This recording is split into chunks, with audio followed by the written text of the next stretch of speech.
이 빚 있죠. 대출. 거기에 허덕이는 50대가 되기 싫은 3040분들. 지금 이렇게 해야 합니다. 해결책은 이것뿐이고요. 노후에 국민연금만 믿고 있다가는 폭망합니다. 영상을 보시는 대부분이 아마 지금 내가 지금 열심히 노동을 해서 이렇게 근로소득 또는 저같이 이제 자영업 하셔가지고 그런 자영업 소득으로 아마 대부분의 그렇게 내가 월급이나 매출을 통해서 내가 계속적으로 돈을 벌고 있으신 분들이 많다고 생각합니다. 만약에 직장인이라는 가정하에서 내 뒤에는 누가 있나요? 회사가 있죠. 그 회사를 통해서 신용대출을 받거나 만업통장을 개설할 수 있습니다. 회사 또 소액대출이라는 제도도 있는 회사가 있겠죠. 지금 같은 이런 고금리 시대를 제외하고 저금리로 우리가 돈을 빌릴 수만 있다면 물가 상승률이 그전에 보통 2%, 3% 요 정도에서 왔다 갔다 했는데 그 정도 비슷한 그런 시기가 다시 찾아온다. 그것보다 더 낮은 금리로 내가 어떤 곳에서 돈을 받아서 이것을 활용할 수 있다. 그거는 필수적으로 우리는 사용을 해야 한다. 우리가 만약에 부동산 투자를 딱 하려고 했을 때 보통 담보대출을 이용을 많이 하시죠. 그런데 만약에 몇 천만 원이 더 있으면 더 좋은 입지, 더 큰 집, 더 좋은 집을 살 수 있다면 그때 우리가 자산을 이렇게 딱 사면서 또 다른 아까 말씀드린 담보대출 이외의 신용대출이나 마이너스 통장을 잠깐 그때 이용한다? 그 빚은 저는 레버리지라고 생각을 합니다. 보통 우리가 50대 전후에 회사에서 퇴사를 뭐 자이든 타이든 많이들 이렇게 통계적으로 그때 평균적으로 많이 한다고 되어 있습니다. 그러면 그때까지 우리가 월급을 계속적으로 열심히 노동을 통해서 월급을 받고 있겠죠. 그래서 사치하지 말고 절약이나 이런 계속적으로 내 통제를 통해서 돈을 시드머니를 모아야 되겠죠. 그래서 투자를 방금 내가 말씀드린 대로 부동산 투자를 하고 나서 담보대출 이외에 신용대출이나 마이너스통장 개설하신 분들 있죠. 이런 분들은 회사를 나오기 전에 열심히 내가 벌어 모은 내 자산을 일부 정리를 하시면서 모두 상환을 하시면 됩니다. 왜냐하면 어차피 내가 회사를 퇴사를 한다는 가정은 신용대출이나 마이너스통장을 갚아야 하는 상황이기 때문입니다. 그렇기에 사용 가능 기한이 정해져 있다. 내가 20대나 30대 내가 취업을 해서 회사가 있으면 그 회사를 그 신용을 바탕으로 해가지고 신용대출이나 마이너스통장을 개설할 수 있는데 회사를 내가 나오게 되면 내 뒤에 있는 그게 없어지는 거죠. 그러면 신용대출이나 마이너스통장은 내가 회사를 나오기 전에 뭐 근로를 20년을 한다, 30년을 한다, 그때까지는 내가 사용할 수 있지만 회사를 나오게 되는 순간 반드시 정리를 해야 된다. 그러면 그 안에 나는 기한이 정해져 있는 이 레버리지를 무조건 열심히 내가 투자 조테크를 해서 갚아야 한다는 목표 의식이 있어야 된다. 그리고 부동산 담보대출은 여기서도 여러 가지 방향성이 있습니다. 난 그냥 내 집이야.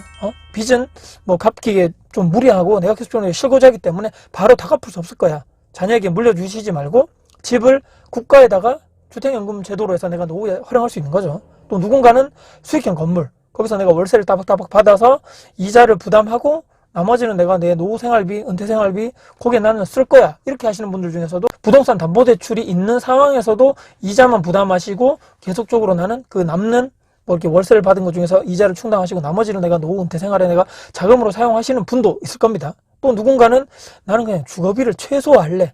주거와 투자를 분리할래. 나 50대 정도 넘었으니까 너무 큰 집 뭐 애들도 다 가고 필요 없어. 나는 조금 주거와 투자를 분리해서 핵심 위치에 있는 아파트를 전세 끼고 사두시는 전략. 똘똘한 한 채 또는 똘똘한 뭐 두 채, 세 채 요 정도만 나는 하고 나는 담보대출이 있는 내 집에서 조그만 집에서 살던 또는 나 전세로 월세로 살면서 그렇게 되면 내가 전세를 끼고 있기 때문에 물론 전세도 레버리지고 빚이긴 하지만 그래도 이런 대출, 뭐 빚 이런 경우에서는 내가 좀 자유로울 수 있죠. 전세를 끼고 사뒀기 때문에 또는 나는 월세나 전세를 살고 있다면 그 내가 50대 이후 60대 이후 내가 은퇴퇴직했을 때는 그 엄청나게 이런 고금리 상황이 왔을 때 무리해서 내가 빚에 대한 부담이 있다거나 계속적으로 매달 갚아야 되는데 이런 돈이 막 엄청나게 부담된다거나 하는 그런 상황은 거의 없어진다. 좁은 집에서 내가 살면서 최소한 내가 주거비를 최소화한다면 거기에 들어가는 매달 들어가는 비용 자체도 줄일 수 있다. 그러니까 또 이런 질문 하실 분들 분명히 계실 겁니다. 아니 내가 은퇴퇴직해서 내가 지금 뭐 계속적으로 벌이도 없고 월급도 없는데 계속적으로 그 아파트만 계속적으로 가지고 있으면 보유세, 종부세 이게 부담되는 것이 아니냐.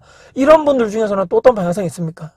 임대사업자 제도로 활용하겠죠. 대신에 매년 5% 상한에 거기에 딱 그 임대료 상승이 제한될 수밖에 없다. 대신에 종부세 합산 배제라든지 양도세가 일부 면제가 된다고 그러지. 여러 가지 그렇기 때문에 내가 방향성이 계속적으로 많아진다는 얘기입니다.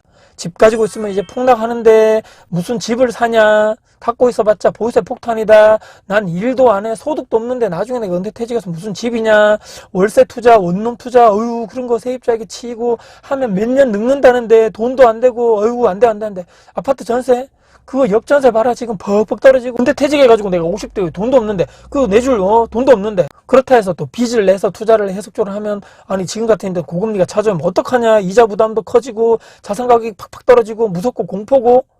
자, 이런 분들 답은 정해져 있죠. 투자 재테크 안 할 이유가 딱 정해져 있습니다. 여러분들 핵심이 딱 여기 밑에 딱 기저에 딱 깔려있기 때문에 절대로 못 바뀝니다.